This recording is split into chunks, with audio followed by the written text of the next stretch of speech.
এবারটা তো কুরবানির সময় হয়ে গেছে, তা সবচেয়ে বড় গরু তো আমি কুরবানি দিই, আমার ছাড়া তো আর কেউ বড় কুরবানি দেয় না। কই আমি তো জানিই না। তো চলো তাহলে আমার বাড়ি চলো, দেখে আসে। ভালো আছো? হ্যাঁ আপনি আছে? ভালো।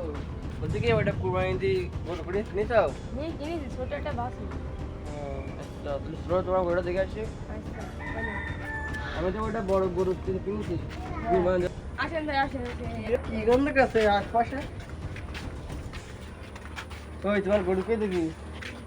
হয় না তুমি তো আবার ছোটখাটো গরু ছাড়া কিনো না, গরিব মানুষ।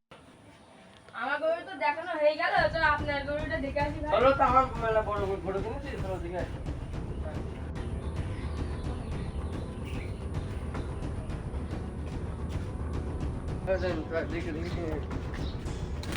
এই যে আমার বড় গরু, আমাদের সে বড় গরু, আমি তো কোনোদিন দিইনি।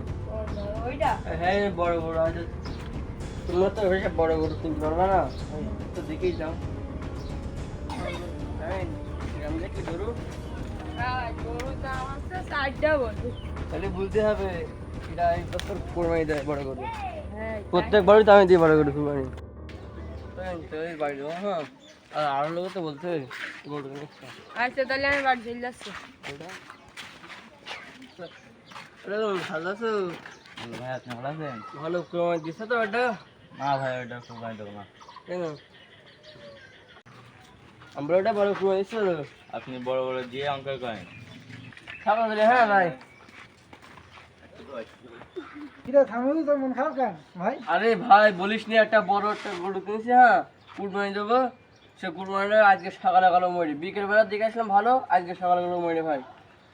গ্রামে সবাই বলছে তুই নাকি বড় গরু কিনেছিস, তোর মতো বড় গরু তো কিনতে পারে না। আসলে কি ভাই শুনবি? হ্যাঁ ভাই শুনলাম। একটা কথা হলো কি, কোনো কিছু নিয়ে অহংকার করতে নেই।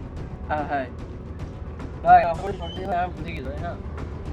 আসলে কি শুনবি সামিউল, হ্যাঁ বলেন ভাই। কোনো কিছু নিয়ে অহংকার করতে নেই।